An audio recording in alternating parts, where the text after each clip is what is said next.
Bonjour à toutes et à tous. Alors, je suis ravi de vous accueillir pour ce webinaire sur les clés de l'inclusion cachées dans notre cerveau. Je vous propose d'attendre 2 minutes que les derniers participants se connectent. Vous êtes déjà très nombreux en ligne, mais il y a énormément d'inscrits, donc on va leur donner le temps de la connexion. Il y a toujours les petits bugs de dernière minute qui peuvent polluer les choses, et donc autorisons ces 2 minutes.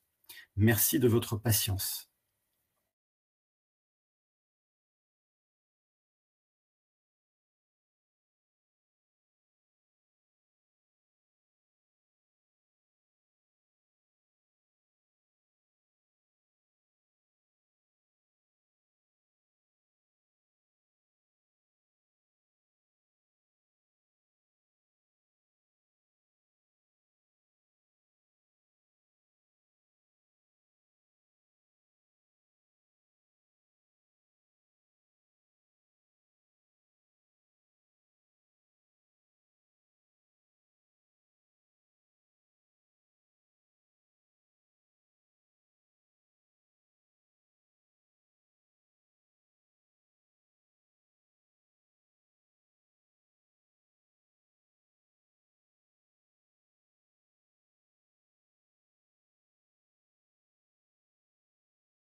Bien, les participants nous rejoignent, ils sont très nombreux et c'est bien parce que ça prouve l'intérêt pour cette thématique de l'inclusion, qui est une thématique clé aujourd'hui et la série en est l'illustration puisque nous sommes dans la semaine de l'entreprise responsable et inclusive. Alors je vais commencer par me présenter et par vous dire pourquoi je suis là aujourd'hui, pourquoi je suis aussi passionné par le sujet. Je vous dis tout d'abord que j'ai été très longtemps un opérationnel du sujet en entreprise. Après une assez longue carrière dans différentes fonctions, j'ai été pendant 9 ans ce qu'on appelle VP Diversity and Inclusion d'Orange. Et donc, je me suis coltiné à toutes ces questions de diversité et d'inclusion de façon très, très opérationnelle. J'ai aussi eu le plaisir d'être un des pionniers à la FMD, donc c'est pour ça que AFMD série, c'est très connecté. J'étais un des tout premiers à rejoindre cette superbe association dont je suis aujourd'hui membre du conseil d'orientation. Et j'ai été également assez longtemps président du comité diversité du MEDEF. Donc vous voyez que je suis très connecté aux organisateurs de la série. Et puis, pendant toutes ces années, j'ai trouvé le sujet passionnant, stratégique, vraiment fondamental pour la transformation des organisations. Mais j'ai été aussi extrêmement frustré de voir que le sujet n'avançait pas assez vite, qu'on commettait des erreurs, que l'égalité, la diversité n'étaient pas vraiment incarnées. Et je me suis formé donc à ce qu'on appelle l'approche neurocognitive et comportementale. Je vais y revenir dans un instant, qui est une comment dirais-je, une approche qui compile une énorme masse de travaux de recherche sur les comportements humains et qui permet de trouver des clés pour agir, pour faire en sorte que les humains fonctionnent mieux, pour mieux les décrypter. Et cette formation m'a apporté énormément en termes de compréhension du sujet de la diversité et de l'inclusion. Et c'est à tel point passionnant que j'ai été à tel point passionné que j'ai voulu partager tout cela, ce que je fais aujourd'hui bien sûr avec vous, mais également dans un livre que j'ai sorti il y a 15 jours chez Duno, où j'essaie de façon très simple, très basique, très vulgarisée, très opérationnelle, de partager ce que j'ai compris, à la fois d'un point de vue opérationnel sur le terrain quand j'étais directeur diversité, et également quand je me suis formé, donc grâce aux travaux de recherche à l'Institut de neurocognitivisme et à l'IME Conseil. Voilà. Alors l'IME, pour vous dire qui on est, eh bien, je parlerai d'écosystème avec un groupe de chercheurs piloté par Jacques Fradin, qui est le fondateur de la démarche de l'ANC, et qui donc a compilé ses travaux de recherche pendant plus de 35 années. Alors Jacques, aujourd'hui, a un peu laissé cette thématique en stand-by, hein, parce qu'il travaille sur les comportements humains, toujours, mais dans le cadre de la transition climatique, en fondant l'International Panel for Behavior Change, qui va nous aider, nous les humains, grâce à un collectif de 1000 scientifiques fédérés au niveau mondial, à changer de comportement sans que ce soit douloureux pour nous, parce qu'on y reviendra en matière de diversité. Si les choses sont douloureuses, si les choses sont pénibles pour notre cerveau, eh bien, on les occulte. Dans cette présentation que vous aurez après, bien sûr, à télécharger, vous aurez des liens vers des capsules vidéo qui zoomeront sur certains des aspects que je vais évoquer avec vous, et notamment sur des exercices d'approche neurocognitive et comportementale qui ont été conçus au sein d'IME Conseil, qui est notre organisation qui vulgarise cette science, pour vous éclairer un peu plus, parce que je n'aurai pas le temps de tout détailler. Et donc, ça vous permettra, grâce à ces capsules vidéo qui sont aussi en ligne sur le site de la série, d'en savoir plus sur certaines techniques qui peuvent être très utiles de façon opérationnelle. Retenez simplement qu'il y a plein de recherches, et que tout ça, ça donne lieu à des applications très pratiques pour les entreprises, pour toutes les organisations, de conseils, de formation, de coaching, des nudges, du talent matching, enfin tout cela qui permet de mieux fonctionner en organisation. Alors, déjà, revenons aux fondamentaux. Diversité, inclusion, de quoi parlons-nous? Je vais vous parler d'abord des enjeux autour de l'inclusion et le passage de la diversité à l'inclusion. Ensuite, je vous parlerai des blocages qui sont dans nos cerveaux et qui font qu'on n'est pas forcément très doué pour accepter spontanément la diversité ou pratiquer le management qui conduit à l'inclusion. Et enfin, parce que je ne peux pas vous laisser plomber sur d'aussi mauvaises nouvelles, sur le fait que vous êtes biaisé, que vous avez des comportements dysfonctionnels sans le savoir, qui nuisent à l'inclusion, je ne peux pas vous laisser là-dessus, et donc je vous donnerai quelques leviers qui vont vous aider à mieux fonctionner au quotidien dans vos organisations. Alors commençons par un dogme que je partage, parce que j'en suis aujourd'hui convaincu, c'est que l'inclusion est au cœur de la performance et de la qualité de vie et des conditions de travail, et qu'il faut vraiment mettre l'accent sur le management inclusif, celui qui permet vraiment d'atteindre à la fois qualité de vie et des conditions de travail et performance opérationnelle. Alors commençons déjà par un test. Faites une petite introspection et posez-vous la question, si je vous dis diversité, à quoi pensez-vous spontanément? Je suis sûr que la plupart d'entre vous vont penser à une thématique. L'origine, par exemple, ou alors une thématique qui lui tient à cœur, le handicap, l'égalité femmes-hommes, etc. Ou alors à ce fichu mot négatif qui est la discrimination. C'est normal. Pourquoi?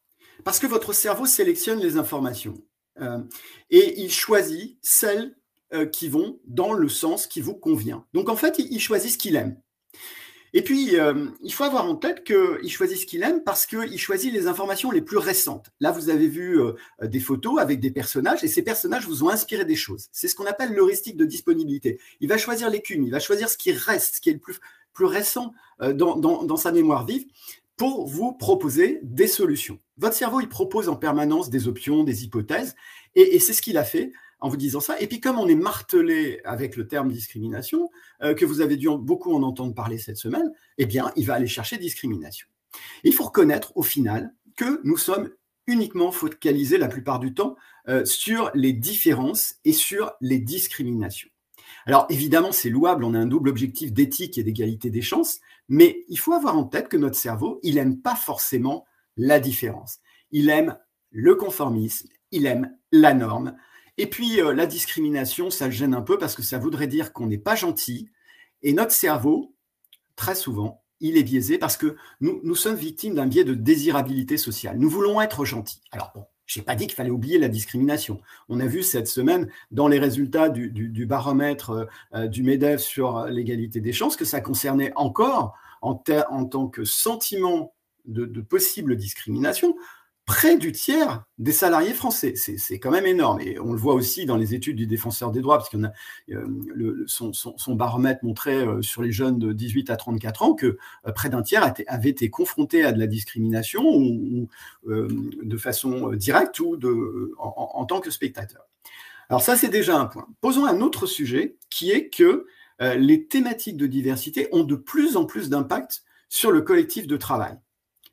Ce collectif de travail qui a vraiment beaucoup évolué ces 2 dernières années, et à la fois en termes de profil, et ça va continuer bien sûr, et en termes d'attente. Alors, regardez ce qui s'est passé avec le télétravail. Eh bien, il y a beaucoup de choses qui sont apparues, des fragilités de certaines catégories de personnes, des appétences.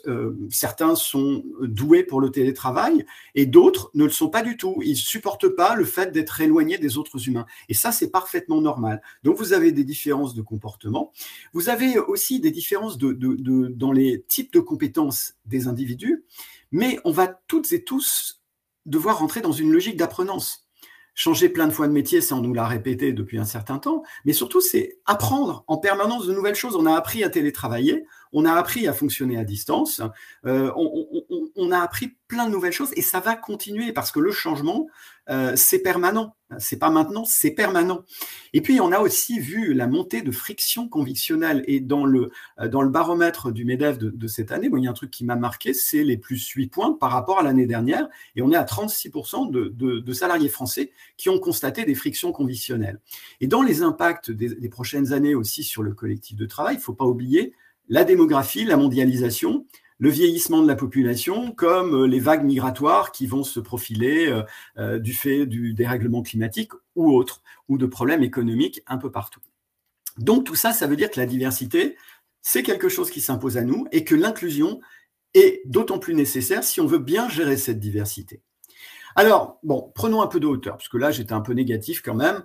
Alors, la diversité, il faudrait qu'on en parle parce que c'est un facteur de performance. Alors ça a été beaucoup utilisé, notamment aux États-Unis, où vraiment tout doit être rationalisé d'un point de vue économique, beaucoup plus qu'en France, où on a tendance à mettre en avant l'éthique, l'égalité des chances. Et on a beaucoup d'études qui montrent que la diversité serait un facteur de performance. Alors oui, regardez celle-ci, où on regarde la qualité décisionnelle des équipes selon leur composition, et on voit que les équipes qui sont très homogènes, 100% masculines, prennent beaucoup moins de bonnes décisions en proportion que les équipes qui sont diversifiées en termes de sexe, d'âge, de géographie. Oui, c'est vrai. Sachant que derrière cette étude, ce qu'on ne dit pas, ce qu'on ne voit pas, parce que notre cerveau sélectionne l'information, c'est que certes, les équipes diversifiées prennent de bien meilleures décisions en proportion, mais elles ont plus de mal à mettre en œuvre leurs bonnes décisions. Et ça, c'est tout à fait logique, du fait de problèmes de compréhension. Et puis quand on voit ça, ce qu'on oublie, c'est que c'est pas tant la catégorie qui fait la qualité décisionnelle, c'est la confrontation des points de vue dans un climat bienveillant. Parce qu'en fait, le plus important, ce n'est pas la catégorie à laquelle vous appartenez pour générer de la qualité décisionnelle et donc de la performance opérationnelle, puisque celle-ci découle à 95% selon les études de la qualité décisionnelle. Non, ce qui est le plus important, c'est ce que vous avez dans la boîte, là, dans la boîte crânienne, c'est la façon dont vous êtes câblé. Et ce câblage, eh bien, ce qu'on n'a pas en tête, c'est que cette construction personnelle, la mienne, par exemple, peut être plus proche de celle d'un jeune d'un quartier sensible qui a la peau noire, plutôt que de celle d'un de mes condisciples d'école de commerce. Parce que ça, c'est quelque chose qui se construit, qui ne se voit pas, mais qui est lié à des câblages, à des stimuli qu'on peut avoir rencontrés de la même façon si on a été mis en confiance ou au contraire si on a été traumatisé par des expériences négatives. Et puis il y a aussi dans la différence des câblages que j'appelle la diversité cognitive, tout simplement les tuyaux. Les câblages neuronaux qui peuvent être différents chez vous, chez moi, chez d'autres. Certains ont plus de synapses que d'autres, ce qui peut les positionner assez haut sur le spectre de l'autisme, avec des difficultés relationnelles. Il y a aussi dans les diversités qu'on ne voit pas, la diversité des motivations et la diversité des modes d'interaction groupe. Certains sont très assertifs et d'autres le sont beaucoup moins. Et tout ça, il faut qu'on en tienne compte quand on est un manager, quand on est un coéquipier.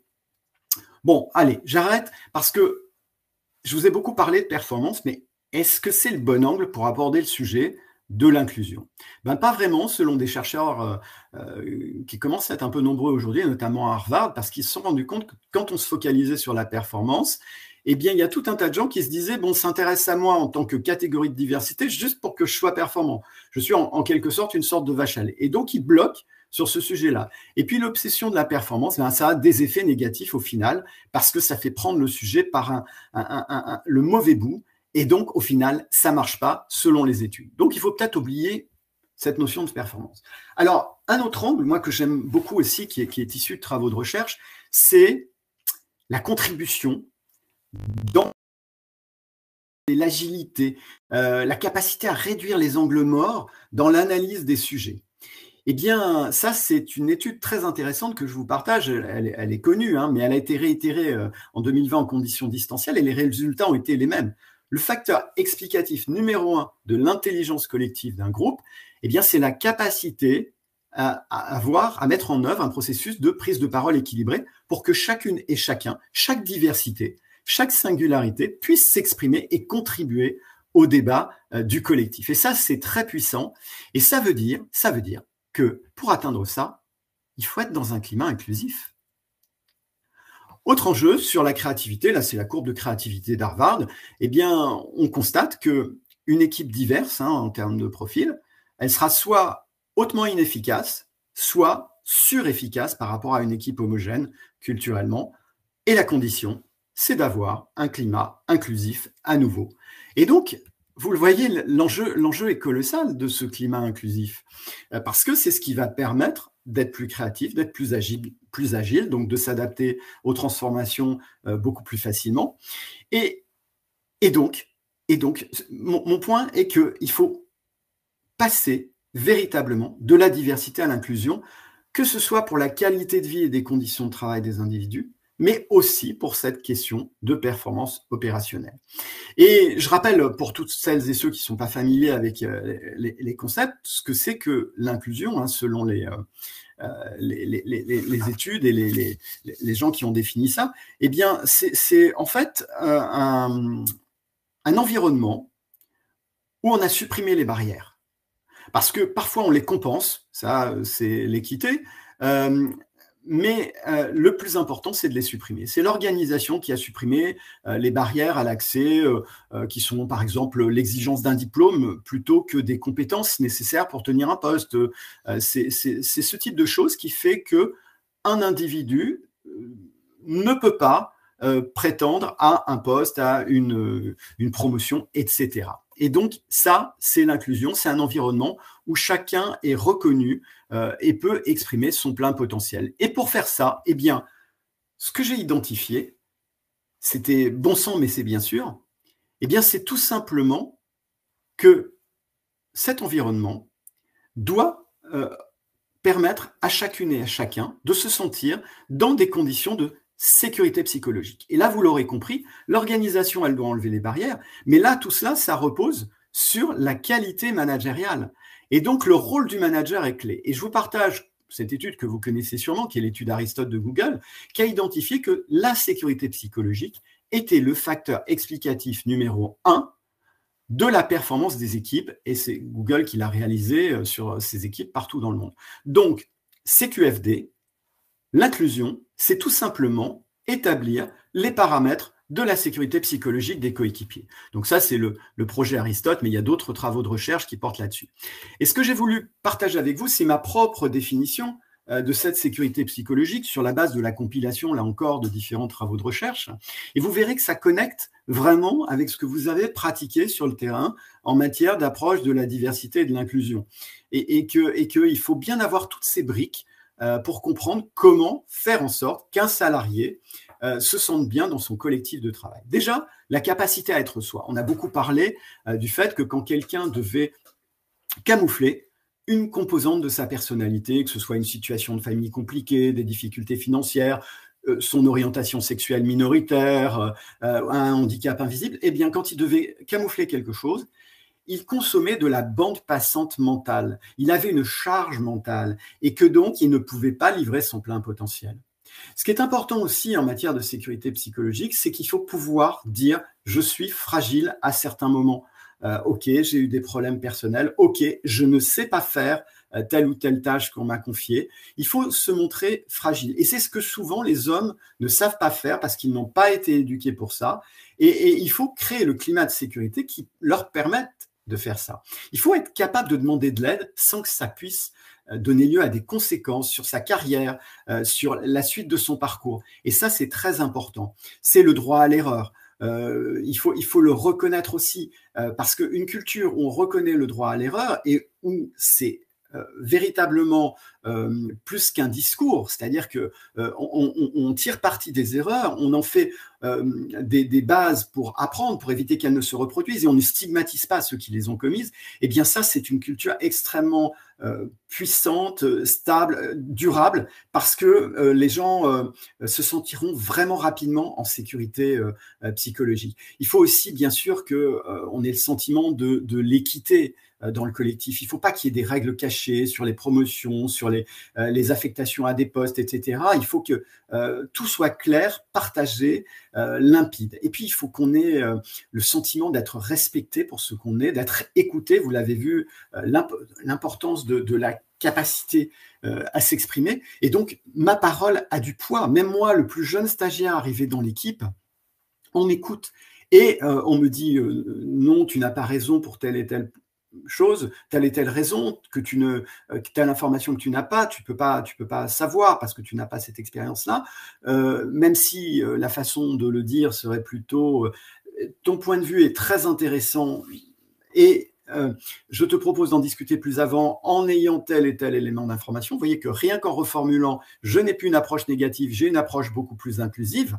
Donc, il faut être attentif à cela, c'est que chacun doit pouvoir contribuer. Et pour pouvoir contribuer, pour avoir envie de contribuer, il faut qu'il sente que sa parole a de la valeur et qu'elle est attendue, même si c'est une grosse bêtise au regard des faits. Et donc, vous l'aurez compris, gros enjeu que de concrétiser l'inclusion. Plus 60% de performance opérationnelle en environnement évalué comme inclusif, plus 50% de chances d'être heureux au travail. C'est du donnant-donnant, du gagnant-gagnant. Ça, c'est une étude du BCG, il y en a plein d'autres sur la question. Et c'est pour ça que l'inclusion est devenue aujourd'hui un incontournable pour toutes les organisations. Alors, bon, j'ai dit ça, vous avez compris les enjeux. Bon, on est tous d'accord. C'est comme pour le dérèglement climatique, on dit tous qu'il faut vraiment agir. Sauf que, est-ce que c'est vraiment là? Pas sûr. On va regarder pourquoi ça bloque. Alors, vous avez tous les éléments d'information. Si vous cliquez sur Semaine de l'entreprise responsable et inclusive, le logo de la série, vous pourrez accéder aux capsules détaillées, plus détaillées que ce que je vous partage en ce moment. Revenons au fonctionnement de notre cerveau. Notre cerveau, c'est d'abord une colossale base de programmes qui se sont révélés indispensables pour la survie individuelle et pour la survie de l'espèce humaine.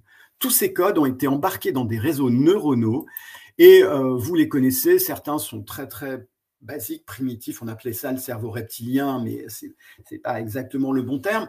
C'est ceux qui sont dans des réseaux neuronaux qui nous permettent d'être en sécurité, de réagir très vite aux dangers et d'économiser de l'énergie. Imaginez, vous êtes sur un chemin, dans la forêt, vous avez un truc qui ondule, vous vous mettez en retrait. Tout de suite, c'est instinctif, c'est rapide, c'est basique et ça nous a permis de survivre. Alors, ce réseau, il embarque tous nos instincts, manger, boire, se reproduire, se mettre en sécurité.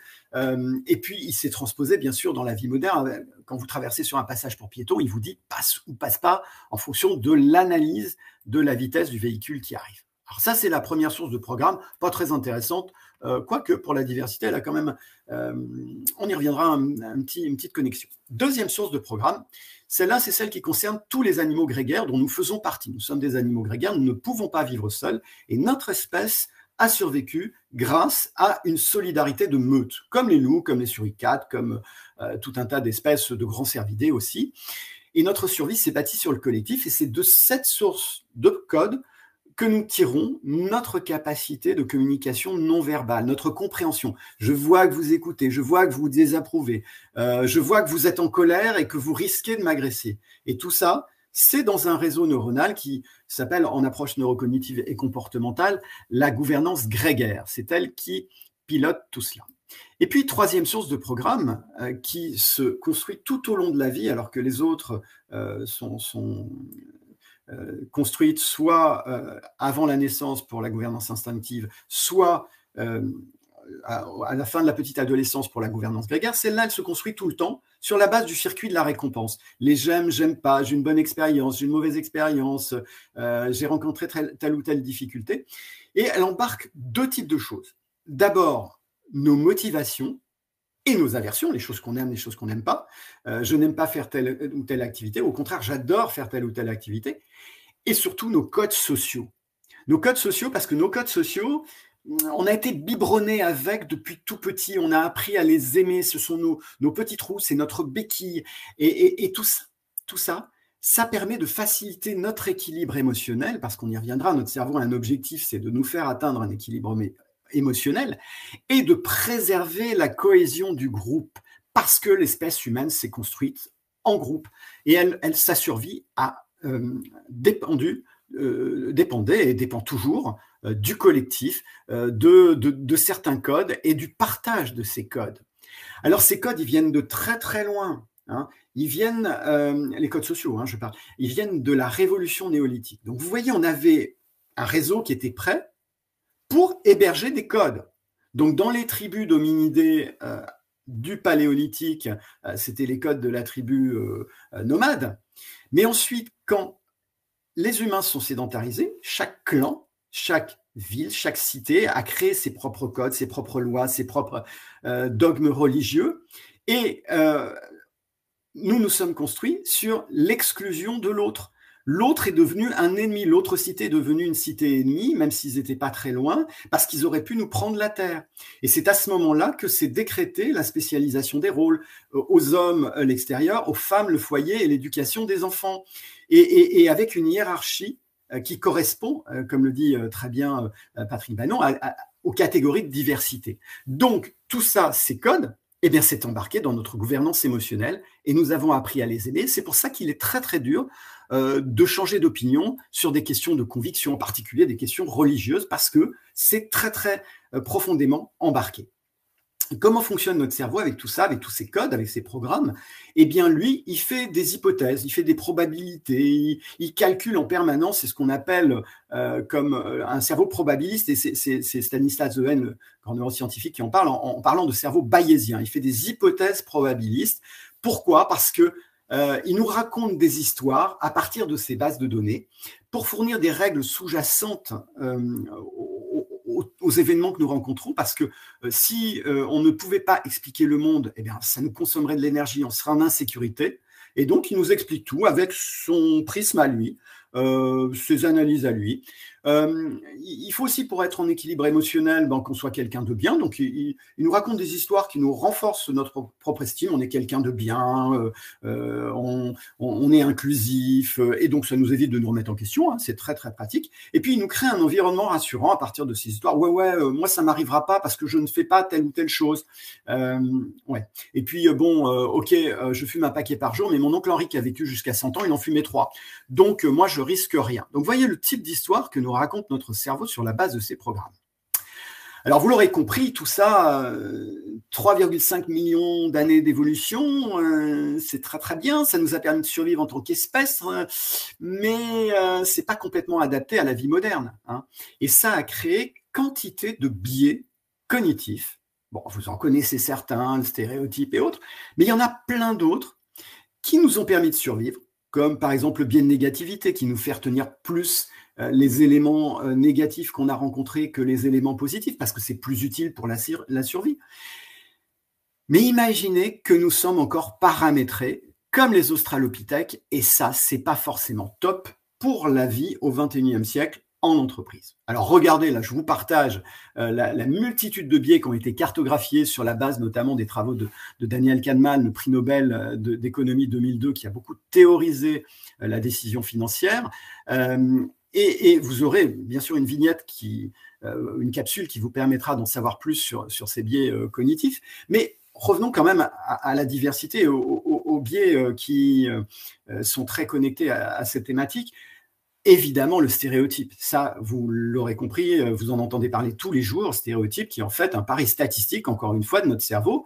Pourquoi? Parce que ça lui permet de savoir très vite à qui il a affaire. Imaginez, vous êtes dans une troupe d'hominidés dans la savane, vous voyez un mâle de la troupe à côté qui arrive très vite vers vous, eh bien vous allez vous dire « danger, mâle, agression, il vient pour tuer des membres de la tribu ». Donc, c'est tout simplement ça, et ça s'est transposé dans nos fonctionnements aujourd'hui. Alors, ça nous permet d'adapter notre comportement. Regardez, par exemple, quand vous parlez à une vieille dame dans la rue qui vous demande son chemin, vous allez parler un peu plus fort. Eh bien, c'est typiquement issu du stéréotype qui généralise une information.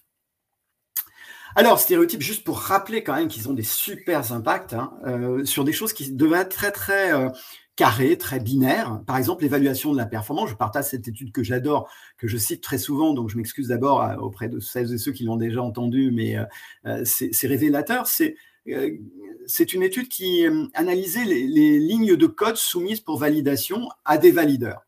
Et quand les valideurs ne savaient pas que les lignes de code étaient envoyées par des femmes, eh bien, ils leur accordaient un taux de validation supérieur à celui des hommes. Les femmes étaient sans doute un petit peu plus attentives aux détails, un gros stéréotype que je vous sors. Et donc, elles avaient un taux de validation plus important. Et dès qu'on met une information disant que les lignes de code sont transmises par des femmes, le taux de validation chute de façon drastique. C'est ce que vous voyez en rouge. Et donc, ça veut dire que quelque part, le stéréotype influence la façon dont les valideurs valident. Alors, soit parce qu'ils sont méchants et sexistes et que donc ils veulent sanctionner les femmes, c'est peut-être pas forcément la meilleure explication, soit parce qu'ils vont peut-être plus creuser les lignes de code et qu'ils trouvent plus d'erreurs parce qu'ils ont un doute sur le fait que les femmes soient faites pour le code et que le code soit fait pour les femmes. Je n'ai pas l'explication, la science ne dit pas tout. Et puis, le stéréotype, il faut aussi retenir que ça a des impacts sur les performances cognitives des individus.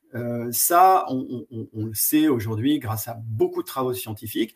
Si on vous ramène un stéréotype négatif que vous avez sur vous-même, sur votre catégorie, par des stimuli, lors d'une épreuve, lors d'un examen, lors d'un entretien, qu'on vous dit tu es un homme chauve de 50 et quelques années, donc tu as perdu tes neurones, par exemple, ça, si on me fait ça à moi, qu'on me dit ça dans un entretien, ce qui se produit d'ailleurs, si je postulais d'aventure, le jeune recruteur que j'aurais en face de moi, le jeune RH, il me regarderait avec ce doute. Alors, il est obligé de me recevoir parce que je suis quelqu'un qui lui a été recommandé, mais il me regardera avec ce doute, et donc, il va aller chercher tous mes auto-stéréotypes négatifs qui sont dans mes bases de données, et ben, ça va diminuer mes performances cognitives, et moi, je vais vraiment lui donner l'impression que j'ai les neurones gelés et périmés. Vous voyez comment ça fonctionne, et c'est valable pour les femmes, c'est valable pour les gens qui ont une couleur de peau différente, qui ont une caractéristique, une singularité. Quand ils ont embarqué une fragilité sur leur propre catégorie, liée à ce qu'ils ont entendu dans leur vie, eh bien, le méchant en face, volontairement ou involontairement, celui qui les évalue, il va aller réveiller ça et donc diminuer leur performance cognitive. Et aussi, ce qui se passe, c'est que vous avez ce fichu biais de confirmation d'hypothèse qui, lui, va les ancrer, ces stéréotypes. Parce que le recruteur, l'évaluateur, le manager, il ne va aller chercher que ce qui va dans le sens de ses convictions et pas le reste. Son cerveau va sélectionner l'information parce que c'est quand même plus facile et plus confortable de trouver des choses qui vont dans le sens de vos convictions. Et donc, ça, c'est le biais de confirmation d'hypothèse qui vraiment est un biais issu de l'évolution, oui, bien sûr, mais qui est un ancrage de tous les dysfonctionnements que nous pouvons rencontrer. Alors, vous avez aussi un biais qui est très agissant en matière de diversité, c'est le biais tribal. Et le biais tribal, c'est celui qui fait que vous avez une préférence naturelle pour les membres de votre tribu, de votre groupe social. Et c'est même embarqué dans des zones du cerveau, les amygdales limbiques. Et là, c'est un travail de recherche du CNRS avec des IRM fonctionnels qui l'a mis en évidence. On fait plus d'efforts pour une collecte de fonds pour les gens dont on considère qu'ils appartiennent à notre groupe social. La bonne nouvelle, c'est que là, ils avaient fait le test en disant aux gens, si vous faites un effort pour quelqu'un qui supporte la même équipe de football que vous, ou si vous faites le test pour vous-même, ou si vous faites le test dans l'absolu. Et donc, l'effort était beaucoup plus intense quand on pensait que les gens qui recevraient les fonds soutenaient la même équipe de football que soi. La bonne nouvelle, pourquoi je dis la bonne nouvelle, c'est parce que ça veut dire qu'on peut agir là-dessus, mais que spontanément, on est paramétré comme ça. Donc, imaginez ce que ça donne sur un recrutement, sur celui qui a fait la même école que nous, sur celui qui vient de notre région, sur celui qui a notre accent. Eh bien, on va avoir une petite préférence, et cette petite préférence, c'est ce que j'appelle le concept du petit plus, qui fait qu'on lui accorde un petit peu plus d'attention, un petit peu plus de temps, on est un petit peu plus indulgent sur ses erreurs dans un test d'évaluation. Et c'est le un petit peu plus qui fait toute la différence. Et c'est là où on discrimine sans le vouloir et où on n'est pas inclusif, bien sûr. Alors, pour rester dans le groupe, on a aussi une zone du cerveau qui s'appelle l'insula, qui fait qu'il est douloureux de sortir du groupe et de sortir du conformisme et des comportements sociaux. Imaginez le nombre d'hommes qui s'engagent pour l'égalité femmes-hommes. Il n'y en a pas tant que ça. Hein. J'en vois pas beaucoup, généralement. Alors, il y en a qui disent ça quand ils sont les grands chefs, qui viennent lancer un réseau féminin, bien sûr. Mais au quotidien, combien s'engagent? Et pourquoi? Eh bien, parce que c'est pas bon pour un homme de sortir des rôles qui lui sont assignés. Et dans les rôles qui sont assignés à l'homme, il y a celui de rester dans le groupe d'hommes, d'être un guerrier, d'être un chasseur, etc. Et donc, il est difficile d'aller contre ces paramètres-là, parce que quand on regarde a posteriori l'évaluation de la souffrance, eh bien, les chercheurs ont montré que la souffrance psychologique liée à l'exclusion, à la discrimination de la même façon, était plus forte que la mémoire de la douleur physique. Et donc, c'est pour ça que nous sommes paramétrés pour rester dans le groupe. Alors, je vous ai dit tout à l'heure que l'instinct, c'était pas forcément le plus intéressant pour les questions de diversité. Bon, il y a quand même l'histoire de l'apparence physique. Hein. On aime ou on n'aime pas. Alors, c'est aussi lié à notre construction personnelle, aux rencontres qu'on a pu faire, mais instinctivement, on a aussi un réflexe de coïnophilie. C'est-à-dire, si quelqu'un a une petite difformité qui nous dérange, eh bien, on va le rejeter. Instinctivement. Et donc, on aura un a priori négatif sur sa candidature, sur sa performance, etc. Parce que notre cerveau pondère toujours par rapport à quelque chose qu'on a aimé, qu'on a vu ou qu'on a vécu. Et il faut avoir en tête que, je le rappelle, l'apparence physique, aux États-Unis, on a démontré que c'était plus 30% de revenus sur une carrière pour les beaux médecins ou les beaux avocats, et ça se transpose sur plein de choses au niveau de la discrimination au recrutement, puisque vous savez que c'est quand même le deuxième facteur de crainte de discrimination en entreprise encore aujourd'hui. Alors, autre chose, je vous ai parlé de la gouvernance grégaire tout à l'heure. On a l'impression que c'est les troupes d'animaux assez primitifs qui vivent en meute dans la savane, mais non, c'est au bureau, c'est dans la politique, c'est partout. Nous avons toujours ce fonctionnement gouvernance grégaire. Et la gouvernance grégaire, c'est quoi? C'est le rapport de force des individus dominants et des individus moins dominants, moins assertifs, voire complètement soumis.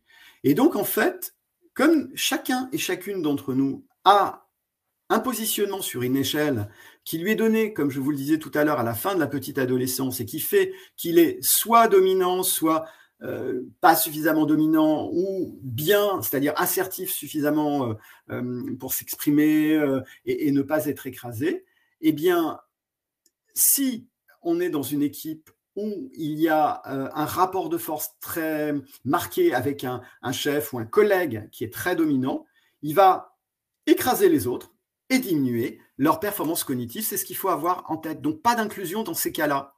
Et comme je vous l'ai dit tout à l'heure, eh bien, nos stéréotypes, tous les signaux négatifs qu'on peut avoir, ils s'expriment. Ils s'expriment par des micro-signaux du corps, et notamment au niveau des muscles corrugateurs autour des yeux.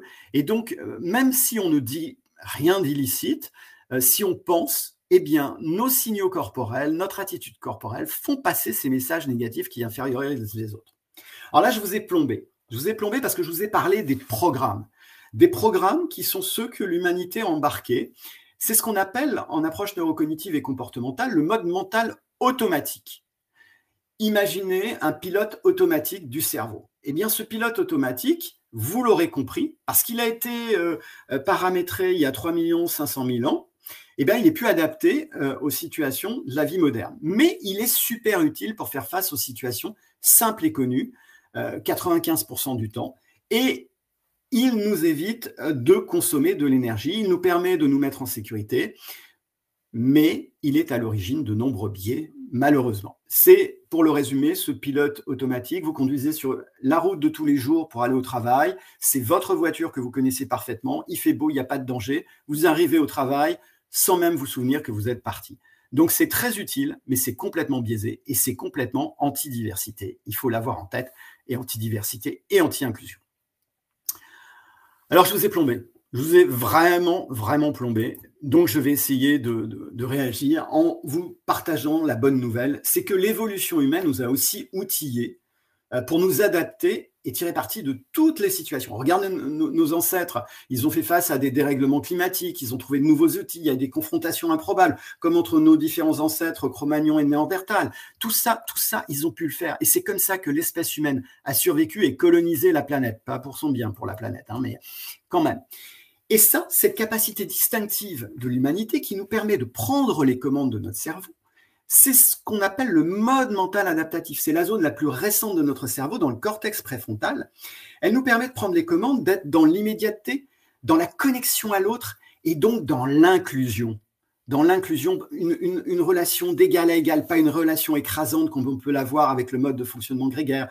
On élimine les biais, on est dans la nuance, on est dans le... Et en même temps, pour paraphraser quelqu'un, et tout ça, c'est vraiment le levier de l'inclusion et du management inclusif qui permet de s'adapter à chacun des individus qu'on a en face de soi, à chacune des conversations compliquées qu'on a en face de soi, des situations de tension qu'on a à gérer en tant que manager ou en tant que collègue. Et ce mode mental adaptatif que nous n'utilisons pas suffisamment, eh bien, il est particulièrement utile pour faire face à la nouveauté, à la complexité, mais c'est aussi le mode des apprentissages. Quand vous devez apprendre quelque chose, eh bien, il faut que vous soyez en mode mental adaptatif et répéter l'exercice un certain temps pour que ensuite cette connaissance soit acquise et que vous basculiez en mode mental automatique.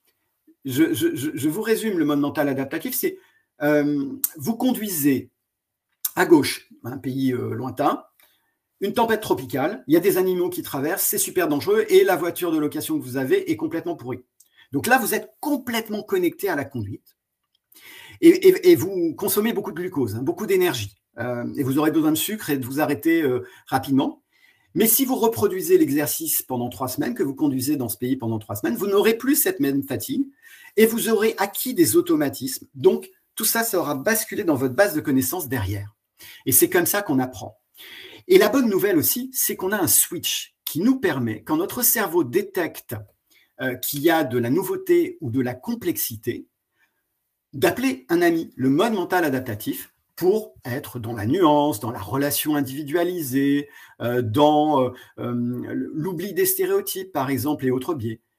Et ça, c'est génial. Sauf que, on va le voir, ça ne marche pas toujours. Alors imaginez, pour revenir à la diversité, ce qui peut se passer comme situation opérationnelle. Vous êtes dans votre entreprise, votre organisation, et vous avez certains paramètres personnels, et c'est très bien comme ça. Vous êtes biaisé, vous avez des choses qui vous heurtent, des convictions religieuses, enfin bref, on peut tout imaginer, politique, syndicale. Et il y a des gens qui vous dérangent au travail du fait de ce qu'ils sont, ou de ce qu'ils disent, ce qu'ils représentent. Comment allez-vous réagir? Alors au mieux, vous leur parlez pas, vous les évitez. Au pire, ça clash quand ils ne sont pas d'accord avec vous. Il faut quand même avoir en tête que 44% des salariés évitent certains collègues du fait de leurs convictions. Donc posez-vous la question, faites une petite introspection à nouveau pour savoir comment vous réagissez quand vous êtes confronté à ça. Et comment vous allez pouvoir activer votre mode mental adaptatif pour faire face à cette complexité. Regardez, alors si je prends l'instinct, là, regardez votre réaction instinctive face à ce look. Il peut déranger en entreprise, il peut vous choquer. Et là aussi, il va falloir vous adapter. Ce n'est pas que des convictions, c'est aussi simplement le réflexe quand vous voyez quelqu'un qui vous dérange. Donc, je vous le disais, la bascule mentale ne s'enclenche pas spontanément dans nombre de situations de la vie moderne. Là, pourquoi? Parce qu'un recrutement pour notre cerveau, c'est pas une situation complexe ou nouvelle. La situation complexe pour un australopithèque ou un Cro-Magnon, c'était une rivière qui nous éloigne du troupeau qu'on voudrait chasser, qui nous empêche de nous mettre en sécurité. Et donc, on va essayer de traverser cette rivière et d'inventer quelque chose grâce à notre mode mental adaptatif. Mais le recrutement, c'est pas ça. Le recrutement, c'est juste un autre humain qui est en face de nous. Et donc, on comprend pas que la situation est complexe et qu'elle nécessite de faire cet appel à un ami que j'évoquais tout à l'heure. Et donc, ce qu'on a développé au sein de l'Institut en 35 années de recherche, c'est des techniques toutes simples pour vous aider à basculer, à appeler ce mode mental adaptatif. Et plus on les utilise, plus la souplesse mentale, plus l'agilité se développe et plus on est adaptatif et moins stressé par la même occasion, puisque le fait d'avoir développé son mode mental adaptatif, c'est soft skills, parce que le mode mental adaptatif, c'est quelque part la mère de toutes les soft skills. Eh bien, plus on les développe, plus on est agile, plus on est nuancé, plus on est capable de résilience, etc., etc., etc. Alors déjà, il faut faire un check au départ, se dire où j'en suis, moi, sur mes stéréotypes, et essayer de se connaître aussi, de se dire j'ai tel ou tel préjugé. Bon, il y a bien sûr les tests d'association implicite d'Harvard qui peuvent permettre de faire son évaluation de stéréotypes. C'est un des outils que tout le monde connaît et utilise beaucoup aujourd'hui, et ça nous dit sur quoi on peut avoir des préventions, des stéréotypes. Et une fois qu'on le sait, on peut agir. Et je vous propose une première technique, alors que vous retrouverez dans une capsule en détail avec un exemple scénarisé, une technique qui a été développée par les chercheurs et qui consiste à utiliser le questionnement. Le questionnement sans fin. Poser plein de questions façon rafale sans attendre la réponse. Et l'idée est de singulariser la personne que vous avez en face de vous quand vous pensez que vous avez des stéréotypes sur sa catégorie. Vous avez un candidat, eh bien vous allez vous poser des tas de questions pour le voir comme un individu unique qui n'est pas du tout un membre d'une catégorie, mais qui est une personne singulière. En vous posant la question de savoir ce qu'il pourrait avoir d'intéressant dans sa personnalité, qu'est-ce qu'il pourrait avoir comme problème dans sa vie, qu'est-ce qui pourrait le distinguer des autres, qu'est-ce que vous appréciez particulièrement dans les gens de sa nationalité, etc. Et le principe est que avec ce questionnement sans fin, vous faites passer un signal au cerveau qui est que la situation est complexe et que donc il va falloir qu'il bascule et qu'il appelle le mode mental adaptatif. Première technique. Alors pour toutes ces techniques, ce qu'il faut avoir en tête, c'est que chacune et chacun d'entre vous doit trouver la sienne, celle qui fonctionne en fonction de la situation. Il y en a plein. Il y en a qui font aussi appel à la multisensorialité, il y en a qui font appel à différentes choses. Et il faut trouver la sienne, parce que certaines ne fonctionnent pas sur vous. Personnellement, la multisensorialité, ça marche pas. C'est-à-dire écouter tous ces sens, le vent, l'air qui passe sur ma main, la couleur de ceci, etc. Moi, ça me fait rien, ça marche pas sur moi et ça marche très très bien sur d'autres. C'est là encore une question de diversité. Et puis, si on veut agir de façon plus durable, là, je ne suis pas dans l'approche neurocognitive et comportementale, je suis dans la déconstruction durable des stéréotypes. Je vous partage une expérience qui a été faite en Afrique du Sud, où on a fait cohabiter des étudiants, un noir, un blanc, dans la même chambre pendant 6 mois. On a mesuré avant leur niveau de stéréotypes sur la base des tests d'association implicite, et au bout de 6 mois, et on a vu que ces stéréotypes s'étaient complètement effondrés. Ce niveau de stéréotypes s'était complètement effondré. Et la bonne nouvelle, c'est que les étudiants noirs avaient tous progressé scolairement, quel que soit le niveau d'étudiants blancs avec eux, ce n'était pas en copiant, je tiens à le dire. Et les étudiants blancs s'étaient engagés, pour la plupart, dans des initiatives d'égalité des chances. Donc, en fait, ce que ça veut dire que quand on apprend à connaître l'autre, qu'on crée une relation, eh bien, les stéréotypes s'effondrent parce que l'autre n'est plus une bête curieuse, n'est plus un ennemi. On a un individu en face de soi. Et un individu qu'on apprend à apprécier.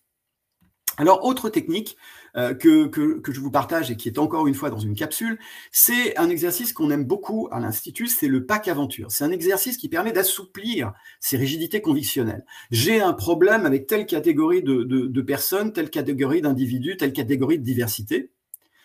Eh bien, je vais écrire, et l'écriture est indispensable. Il faut prendre le temps de l'écriture, écrire parce que ça utilise certains mécanismes du cerveau, ça permet d'être plus nuancé. J'écris d'abord une liste de 15 inconvénients de la culture de l'autre. Vous voyez, c'est la colonne complètement à droite. 15 inconvénients de la culture de l'autre. En temps 2, j'écris 15 avantages de ma culture. Vous voyez la première colonne. En temps 3, 15 inconvénients de ma culture, parce que je sais qu'elle a quand même quelques petits inconvénients. Par exemple, si je parle des Français, ils sont râleurs. Hein. Et pareil, écrit. Et ensuite, la culture de l'autre, les avantages de la culture de l'autre en 4. Et là, en fait, progressivement, ce séquencement va vous faire basculer dans le mode mental adaptatif et va permettre d'assouplir vos rigidités convictionnelles. Enfin, quand l'autre est victime de ses croyances limitantes, qu'il est victime de ses autostéréotypes négatifs, eh bien, vous pouvez l'aider à basculer en utilisant d'autres exercices. Et par exemple, moi, un exercice que j'aime beaucoup, c'est l'exercice du questionnement, mais sous une autre forme, c'est la multiplication des points de vue. Ça a l'air très bizarre, mais on convoque tout un tas de personnages. Des personnages qui sont très réels, très proches, par exemple mon voisin de bureau, la charcutière, et puis d'autres qui sont beaucoup plus fantastiques, le martien, le chinois du XIe siècle, etc. Et en fait, vous posez la question à une trentaine de ces personnages dans votre tête, ou à la personne que vous avez en face de vous et que vous essayez de faire basculer, hein, quand vous êtes dans la technique où vous essayez de faire en sorte que cette personne oublie ses difficultés, ses impuissances apprises, comme on le dit, vous posez une trentaine de fois la question sur qu'en penserait l'immigré clandestin, et là, vous la laissez répondre. L'agricultrice, et là, vous la laissez répondre. Le mafieux, etc., etc., etc. Et au bout de 30 fois, elle aura épuisé ses bases de données, son cerveau ne saura plus répondre, et donc, signal d'inconnu, de difficulté, de complexité, clac, le cerveau bascule, et la bascule, ça provoque un soulagement, et ça diminue le stress, et ça permet d'être nuancé, et ça permet de prendre des décisions. Alors, vous l'aurez compris, je vous ai partagé rapidement un certain nombre de paramètres qui font que eh bien, la diversité et l'inclusion ne sont pas naturelles dans la construction des individus, dans la construction des managers, et que pourtant, l'inclusion est indispensable à la fois pour la qualité de vie au travail des gens et pour la performance opérationnelle des organisations. Et donc, on n'a plus le choix. Il faut y aller. Et il faut apprendre à le faire. Il faut apprendre à comprendre ce précieux facteur humain quand on est manager, quand on est collègue, pour savoir comment communiquer efficacement, comment faire émerger le potentiel de chacune et de chacun. Et tout ça, ça repose sur l'établissement des conditions de la sécurité psychologique que je vous ai évoquées tout à l'heure. Bon, on a des freins, c'est clair, mais on a aussi la capacité de recourir à notre intelligence adaptative en la sollicitant, grâce à des exercices, je vous en ai partagé 3, mais vous pourrez les revoir donc sur les capsules qui sont accessibles, mais il y en a plein d'autres.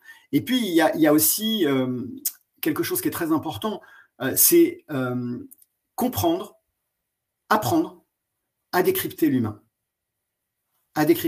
Donc sa construction, les gouvernances que je vous évoquais tout à l'heure, la gestion des modes mentaux, c'est-à-dire savoir comment aider les gens à activer leur mode mental adaptatif. Ça, je crois que c'est vraiment la clé de l'inclusion qui va se mettre en œuvre au XXIe siècle, parce que j'ai voulu conclure mon livre en paraphrasant Malraux, en disant l'entreprise du XXIe siècle sera inclusive ou ne sera pas, parce que j'en suis complètement convaincu. Si on veut attirer les talents, si on veut les conserver, si on veut les développer, si on veut rentrer dans une logique d'apprenance, il faut absolument devenir inclusif. Je ne sais pas s'il y a des questions. Je vais regarder si vous en avez posé. Et s'il n'y en a pas, je vous remercierai énormément de cette attention, de cet intérêt pour le sujet, parce que comme vous l'avez compris, je suis passionné et vous pouvez bien évidemment me contacter pour en savoir plus. Également, si l'approche neurocognitive et comportementale vous intéresse, si vous voulez comprendre le fonctionnement humain, vous pouvez assister à une séance découverte, c'est gratuit et vous inscrivez sur notre site. Alors, avons-nous des questions ?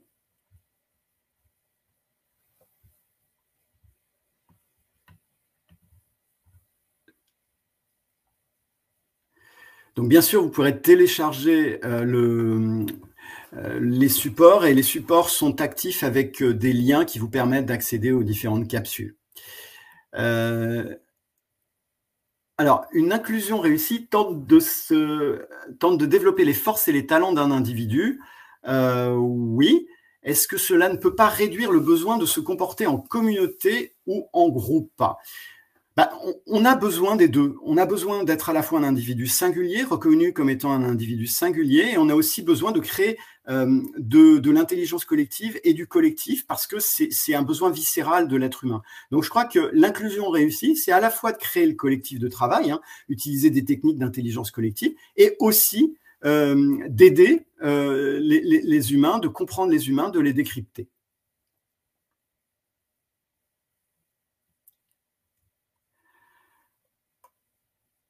Alors, je vois une question sur la préhistoire. Oui, alors, c'est les a priori sur la préhistoire, c'est tout à fait vrai, c'est complètement cohérent. Elle s'est intéressée au paléolithique, c'est avant la sédentarisation des humains. Et en fait, ce qu'elle a démontré, c'est que c'était les stéréotypes des chercheurs, enfin de ceux qui l'avaient précédé, qui étaient tous des hommes, qui avaient fait qu'ils avaient mal analysé les situations et que, en fait, les femmes, les individus féminins des clans comme les individus masculins faisaient les mêmes choses à l'époque paléolithique. Et au néolithique, au moment de la sédentarisation, c'est là où il y a eu la spécialisation des rôles. Donc, quand c'est contemporain, c'est la révolution néolithique, il y a 12 500 ans, qui l'a mis en œuvre.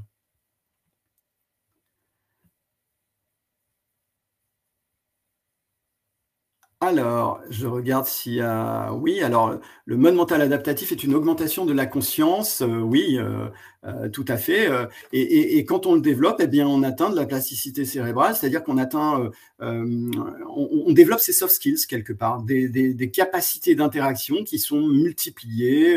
Je vous parlais de la résilience, mais on est plus capable de réagir aux événements divers et variés. Et on a démontré dans une de nos études récentes que c'était le facteur contributif le plus important de l'engagement des salariés. Alors, je regarde.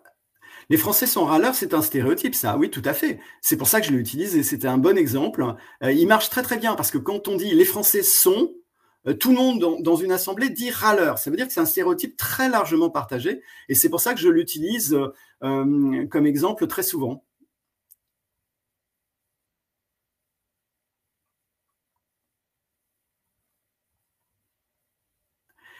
Les capsules sont sur le site de la série et elles sont également accessibles sur YouTube quand vous cliquerez sur la présentation que vous pouvez télécharger. Alors, on me pose la question de savoir si j'interviens en entreprise. Évidemment, je suis conférencier, consultant, formateur, donc parce que j'ai la passion de ce partage aujourd'hui. Alors, qui a peur de mettre ça en place dans son entreprise? Beaucoup de gens, parce que c'est un changement et tout changement est douloureux. Et c'est comme pour la transition climatique. On a une zone qui fait en plus que nous sommes programmés pour être court-termistes, pour voir la nourriture de demain et pas la nourriture d'après-demain dans la savane. Et donc, tout s'est transposé. Et donc, le changement, c'est un truc compliqué qui va demander des efforts. Si c'est des efforts pour après-demain et qu'on ne voit pas un bénéfice immédiat, eh ben, on ne va pas y aller. C'est pour ça qu'on n'est pas programmé pour agir pour le long terme, que ce soit pour l'inclusion ou que ce soit pour la transition climatique. Alors, est-ce que l'intelligence artificielle pourra nous aider à nous battre contre nos biais cognitifs?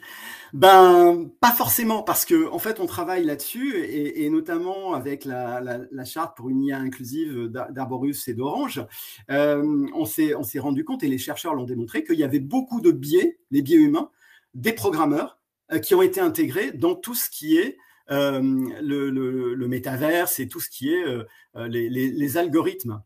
Donc, c'est pas forcément sûr. Donc, il faut vraiment qu'on fasse attention à cela, donc quand on construit ce nouveau monde qui se profile. Alors, question très pointue. Comment aider un autiste à s'approprier les codes du groupe? Comment le groupe peut aider, peut rendre son fonctionnement implicite plus clair?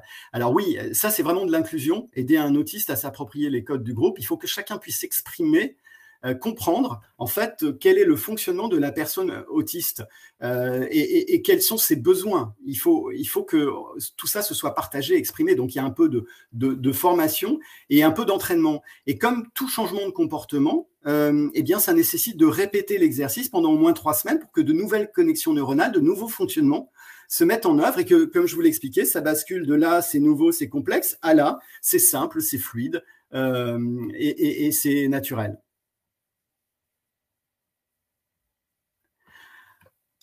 Alors, j'essaie de trouver, il y a beaucoup de questions. Ah,